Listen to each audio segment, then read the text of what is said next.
हम cellular jail आ चुके हैं। लास्ट वीडियो में हमने चैथम सॉमिल को कवर किया था, जिसमें हमने फॉरेस्ट म्यूजियम को देखा था। हमारे अंडमान सीरीज के सेकंड वीडियो में हमने सेलुलर जेल के लाइट एंड साउंड शो को कवर किया था। वहीं इस वीडियो में हम आपको सेलुलर जेल दिखाएंगे और साथ ही इसकी हिस्ट्री को भी बताएंगे। सेलुलर जेल की एंट्री टिकट 30 रुपए पर पर्सन है। बाकी इंफॉर्मेशन आपको स्क्रीन पे दिख गई होगी।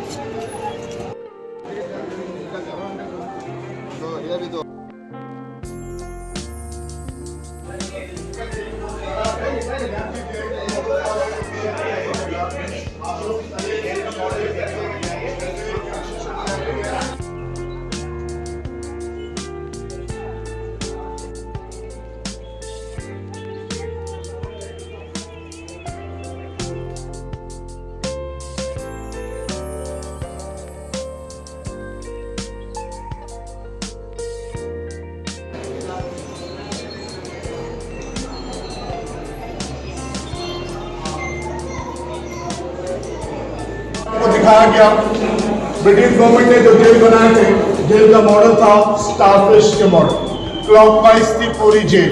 जैसे आप देख रहे हो, इस प्रकार का टोटल 7 विंग्स हुआ करता था।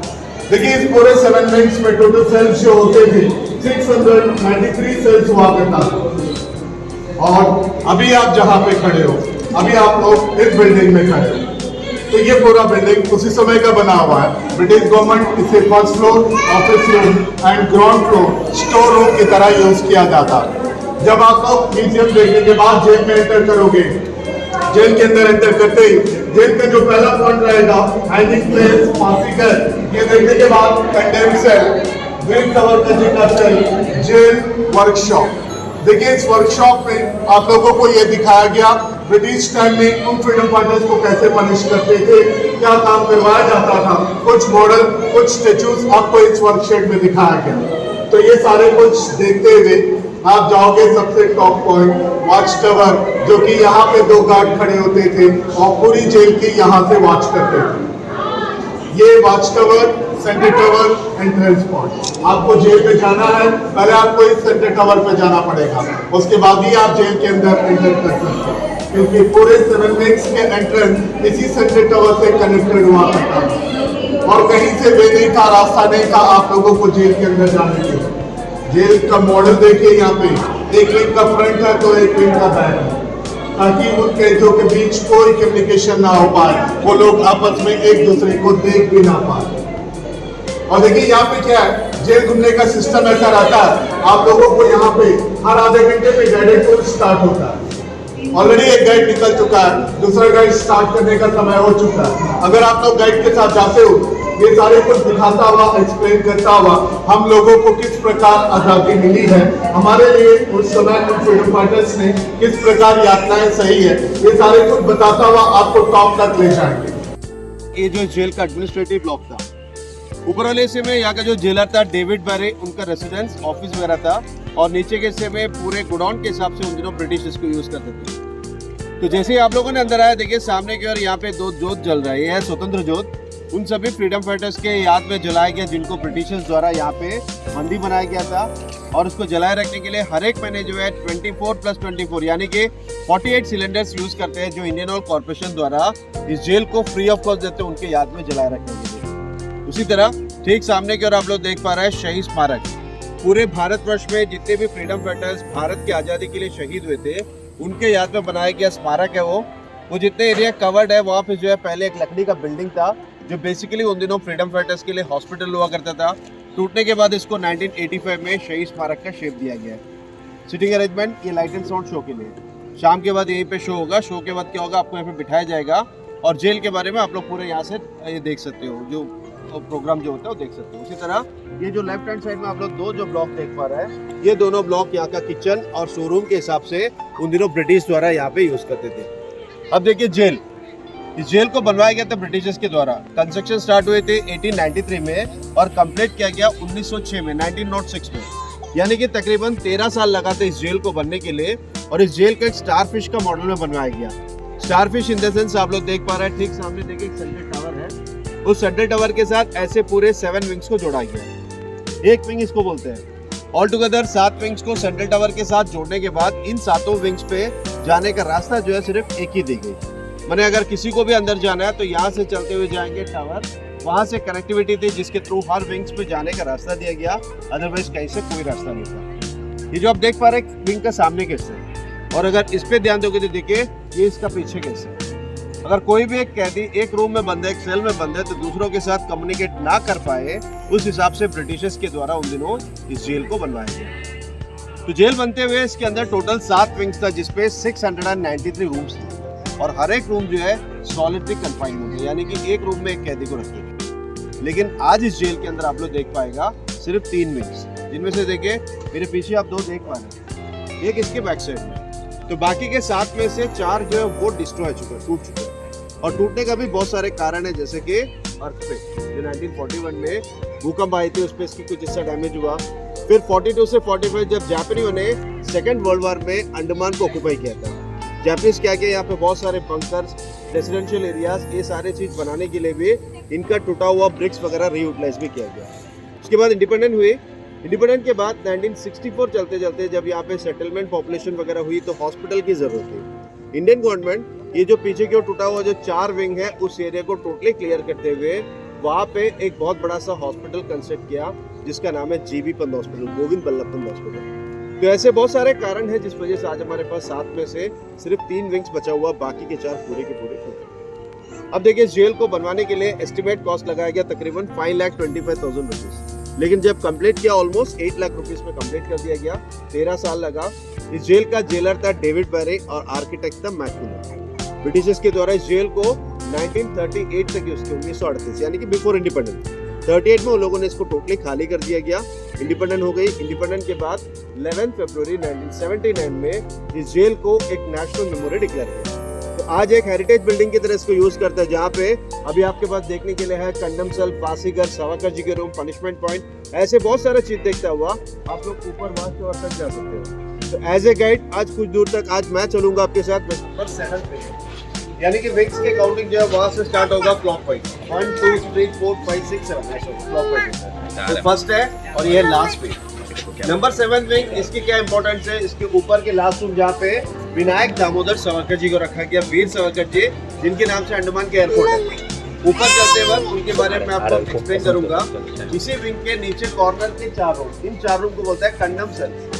कंडम सेल्स खास उन कैदियों के लिए बनवाया गया जिनको ब्रिटिशर्स के द्वारा अगर फांसी का सजा सुनाया गया तो आखिरी के वक्त यहाँ पे रखा करेगा, यानी कि गवर्नर जनरल के परमिशन आने तक या फिर मेडिकल फिटनेस वगैरह होने तक यहाँ पे रखा जाएगा। कहते हैं कि उन दिनों अगर यहाँ पे किसी को रखोगे तो उनके ऊपर कोई टॉर्चर या पनिशमेंट नहीं होगा, अच्छा फूड वगैरह प्रोवाइड होगा। वहाँ से सीधे सामने को लेकर आते, इसको बोलते हैं प्लेस फॉर लास्ट राइट्स या फिर प्लेस फॉर लास्ट रिचुअल्स।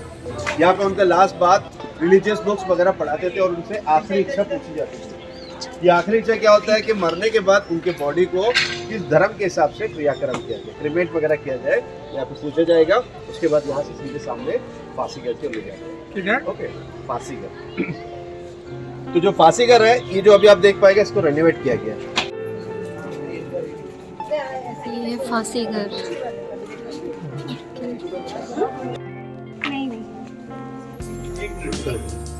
बहुत जल्द नहीं जाऊंगा। ये नीचे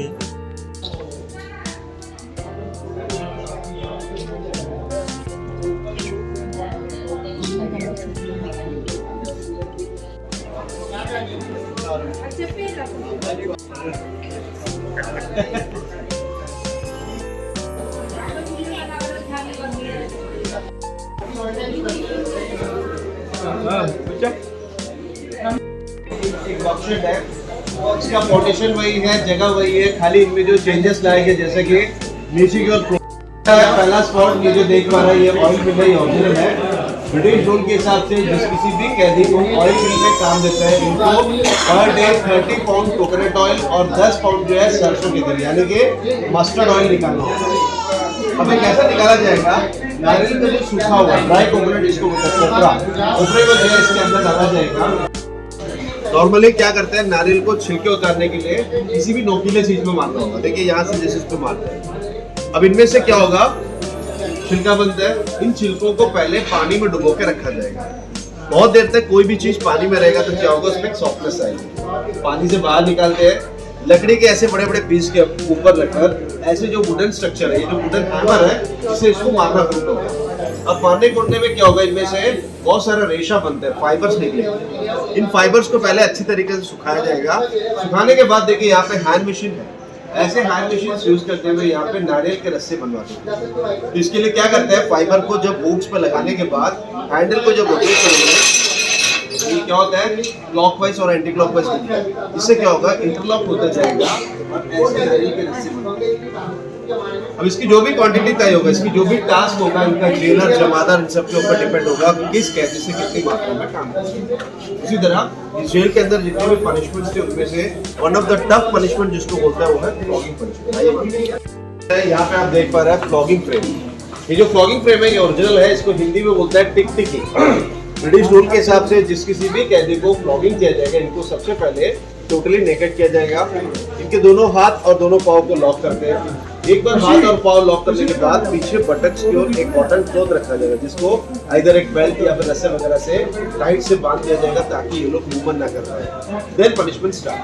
अब जो भी पनिशमेंट देता है, पुलिस ऑफिसर हो, जमादार, टेंडल, पेटी ऑफिसर, जो भी बिलोंग करता है, मैक्सिमम कोड़े, मैक्सिमम स्टिक जो इनके बटक्स की ओर एक ही जगह पे मारना है।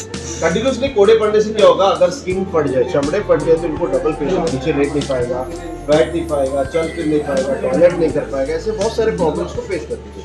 तो ये जो है बाकी फ्रीडम फाइटर्स जो मौजूद है उनके लिए, और जो न्यू कमर्स था उनका स्पिरिट को तोड़ने के लिए भी ऐसे कुछ करना है। और इसमें सबसे बड़ी प्रॉब्लम क्या थी कि ये जल्दी हील नहीं होगा, क्योंकि जैसे जैसे ये लोग बैठने की कोशिश करेंगे स्किन स्ट्रेच होता जाएगा, पेनफुल हो जाएगा। पूरा 693 रूम थे और सभी रूम जो है सॉलिटरी कंफाइनमेंट था।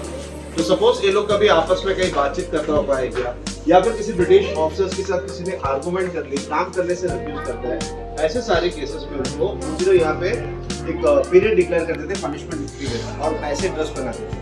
अब इस ड्रेस पहनने से क्या होगा, इनके ऊपर itching reaction, skin disease, allergy, rashes, ऐसे बहुत सारे प्रॉब्लम्स होते थे।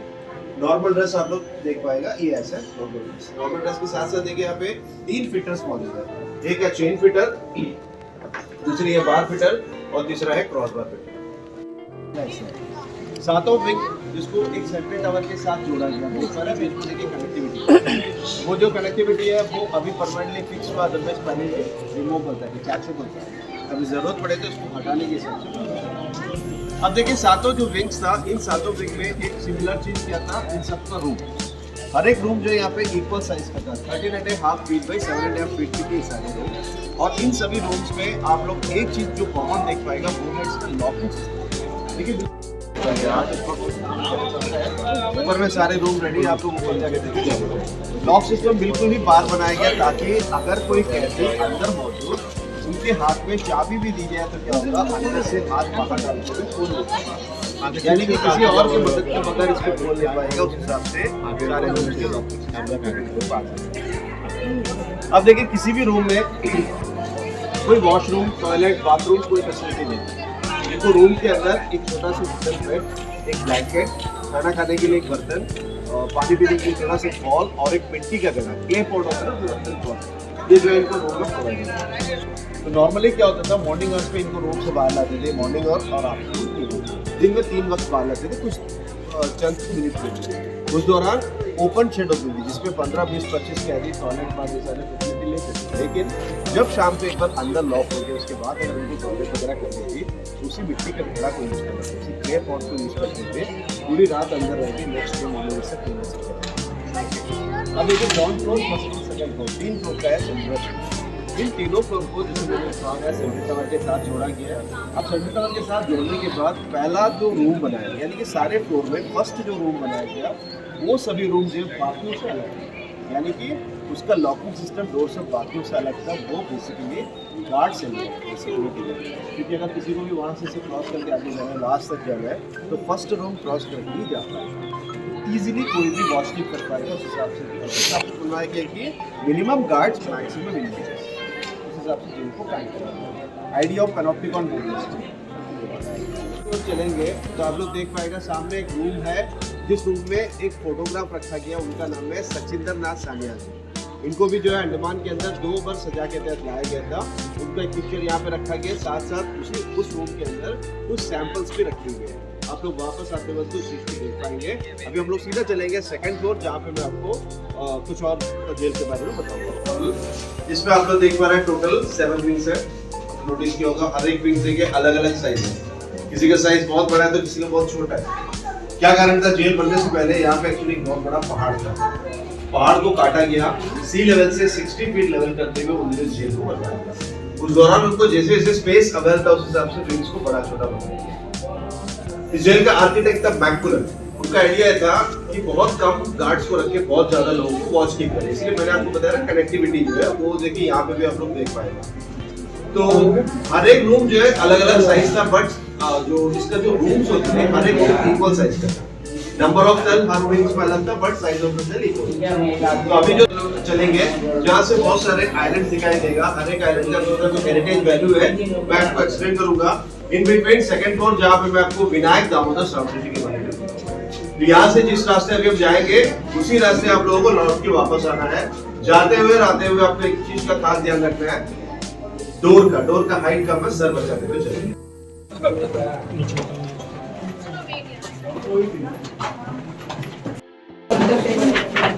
सेकंड फ्लोर चलेगा, सीधा सेकंड फ्लोर।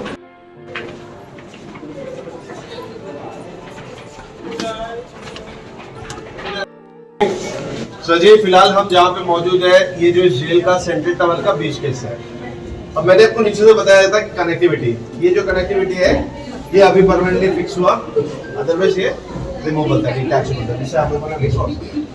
तो टोटल है जो 7 विंग था, इन 7 विंग में एक सिमिलरिटी और था, वो था ऊपर के लास्ट रूम।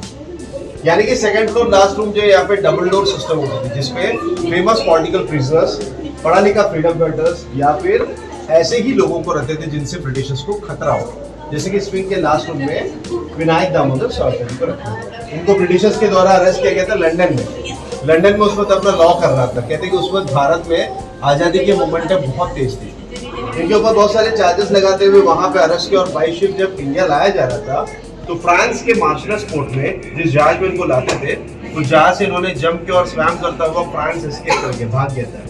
उसके बाद फ्रेंच अथॉरिटी उनको अरेस्ट किया, ब्रिटिशर्स को हैंडओवर किया, इंडिया लाया गया, ट्रायल वगैरह हुई और पूरे 50 साल का सजा सुनाते हुए अंडमान के जेल में उनको लाया गया 1911 में। 1911 से लेकर 1921 तक यहाँ पे रखा गया पूरे 10 साल। After completing 10 years of punishment, जब यहाँ से पहला ट्रांसपोर्टेशन की शुरुआत हुई, बहुत सारा फ्रीडम फाइटर्स को यहाँ से वापस भेजा गया। इनको भी यहाँ से शिफ्ट किया गया महाराष्ट्र के रत्नागिरी जेल। अगले 3 साल तक रत्नागिरी जेल में रहने के बाद 1924 में ब्रिटिशर्स के द्वारा उनको नजरबंद करते हुए रिहा किया। सुनाई दे रहा है? नजरबंद करते हुए रिहा किया गया। उसके बाद यहाँ से वापस 1924 तक महाराष्ट्र के रत्नागिरी जेल में रखा गया। रिलीज हुआ। रिलीज होने के बाद कंडीशन दिया गया कि 5 साल तक किसी भी पॉलिटिकल एक्टिविटीज या फिर फ्रीडम स्ट्रगल में पार्टिसिपेट नहीं करना। ऐसे में जब एक बार रिलीज होने के बाद सावरकर जी 1966 तक जिंदा थे। इंडिपेंडेंस के बाद 66 में इनका निधन हुआ जब इनका एज था 83 ईयर। यहाँ से लास्ट वाली रूम उनके नाम से डेडिकेटेड है, जिस रूम में एक छोटा सा लकड़ी का बेड, कंबल और एक फोटोग्राफ भी रखा हुआ है। तो पहले आप लोग रूम जब देखकर वापस आओगे, यहाँ से आपको ऊपर के हिस्से में जाना है फोटोग्राफी पॉइंट। अब फोटोग्राफी पॉइंट जाने से पहले देखिए यहाँ पे बहुत सारे फ्रीडम फाइटर्स के नेम लिस्ट मौजूद है। इनमें अगर आप लोग नोटिस करोगे तो बंगाल, पंजाब, आसाम, मणिपुर, महाराष्ट्र, साउथ इंडिया, हर प्रांत के लोगों को यहाँ पे लाया गया था। तो इनमें से भी बहुत सारे और फेमस फ्रीडम फाइटर्स थे, जैसे कि उल्लासकर दत्ता, इंदुभूषण रॉय, मोहित मोइत्रा, पंडित रामराठा, महावीर सिंह, बरिंदर घोष, गणेश दामोदर सावरकर। ऐसे अगर नाम लोगे तो कई हजारों फ्रीडम फाइटर्स थे जिनको आज हम लोग बोलते हैं द अनसंग हीरो। उनके बारे में या तो किसी को पता ही नहीं है या तो किसी को पता ही नहीं है। तो और बहुत अफसोस के साथ मैं बोल रहा हूँ, इनका नाम जो है कहीं ना कहीं बुक्स के नीचे दर्ज कर रखे हैं, पता ही नहीं है कि ऐसा कहीं आता है फ्रीडम फाइटर्स। तो देखिए इनका नेम लिस्ट है ये। इनमें से कुछ लोग जो शहीद हुए थे उनके बारे में आपको बता दूं। जो छोटे छोटे बच्चे आपके परिवार में या फिर दोस्त फ्रेंड सर्कल में है, उन बच्चों को जरूर बताइए कि भारत कितनी तकलीफ से आजाद हुआ, क्योंकि इन बच्चों को नहीं पता है कि एटलीस्ट इस जेल के अंदर जो फ्रीडम फाइटर्स को लाया गया था या फिर अंडमान के अंदर जो काला पानी की सजा के तहत लोगों को लाते थे, वो लोगों ने वाकई में बहुत स्ट्रगल किया भारत के आजादी के लिए। ये चीज सभी को पता होना जरूरी है ताकि एहसास तो रहेगा कि तकलीफ से भारत आजाद हुआ। अब देखिए दूसरी चीज, आप लोग जब वापस वहां से आओगे, ऊपर जब जाएंगे, मैंने आपको नीचे एक पेंटिंग दिखाया था जिसमें नेताजी सुभाष चंद्र बोस आइलैंड के बारे में बताया गया था। आप लोग उसके पिक्चर ले सकते हो। ठीक लेफ्ट हैंड साइड में आप लोग देख पाएगा नॉर्थ बे, जहाँ पे वाटर स्पोर्ट्स एक्टिविटीज के लिए ले जाते हैं। भारत के जो पुराने 20 रुपए की नोट है उसका पिक्चर भी आप लोग ऊपर से लेते होंगे। और अंडमान को काला पानी की सजा किस लिए बोलता है? एक्चुअल जो वर्ड है वो है काल पानी का सजा। काल एक संस्कृत शब्द है जिसका मतलब होता है टाइम, समय, डेथ। यानी कि वंश अगर यहाँ पे किसी को भी लाया गया तो यहाँ से उनका बच के जाना नामुमकिन था, उनका मौत यहाँ पे निश्चित था। इसलिए इसको काल पानी की सजा बोलते थे, लेकिन टाइम चलते चलते लोगों ने इसको काला पानी बनाया।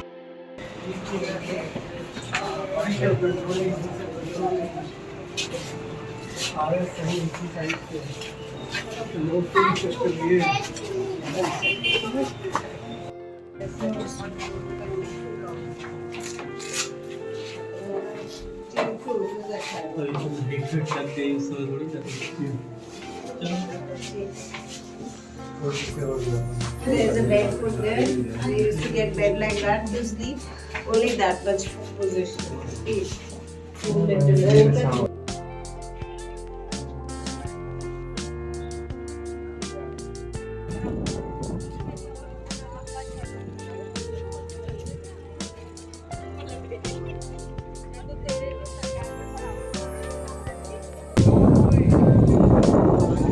ये रोस आइलैंड है और ये नॉर्थ वे आइलैंड।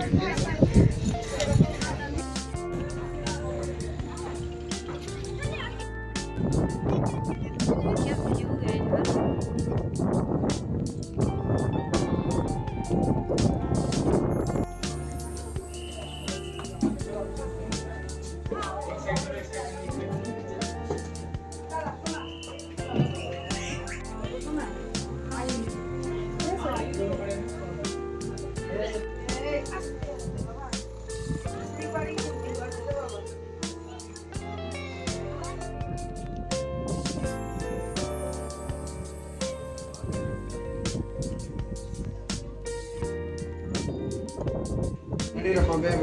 Careful.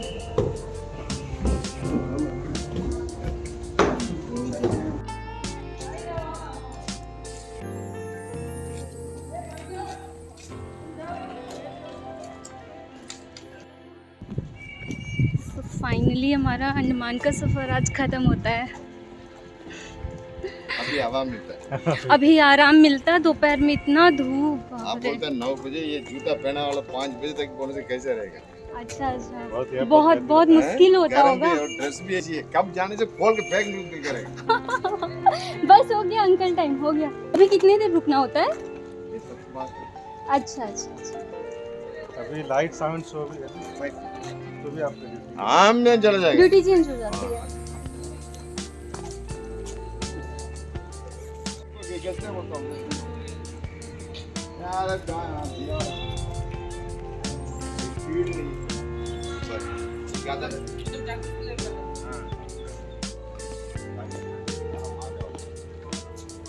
सेलुलर जेल देखने के बाद हम आ गए मरीना पार्क।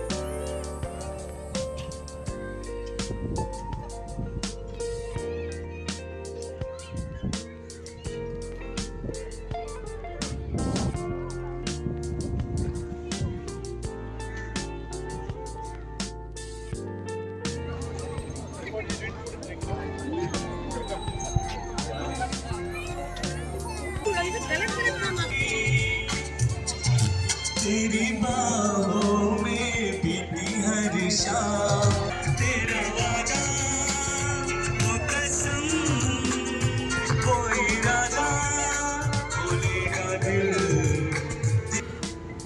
अंडमान की ये आखिरी शाम हमारी इस तरह से ख़त्म हो जाती है और फिर हम चल पड़े अपने होटल।